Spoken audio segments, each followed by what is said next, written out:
G20 leaders and navigate they, global are cooperation, kind of like, questioning okay, we're U.S. gonna move on involvement without amidst you. shifting So the geopolitical headline: Can the world dynamics. move on without the U.S.? G20 leaders gave it a shot.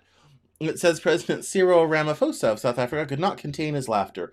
A reporter asked him to confirm reports that the United States had dropped its boycott and asked to participate in the Group of 20 summit in Johannesburg, just 2 days before it was set to start. The South African leader barely uttered a word before breaking down laughter, eventually composing himself and saying he had received a note that from the Americans, quote, about a change of mind, unquote. Trump boycotting the annual meeting over his contention that South Africa is persecuting its white minority. Some countries were taking a tougher tone on the world's largest economy and trying to show that life can go on.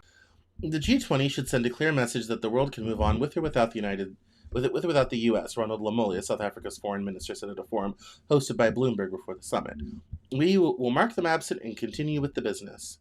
South Africa declined a Trump administration request that Mr. Quote, I think the big message coming out of the G20 is that despite the geopolitical bullying that exists, despite the power of the U.S., that countries can come together and still get stuff done, said Nabil Ahmed, a senior director at Oxfam America, who attended the summit. And I think this idea that the world's trying to learn to live without the US and just kind of mark them absent and move on with business and all this type of thing is interesting. Life isn't so easy without the US.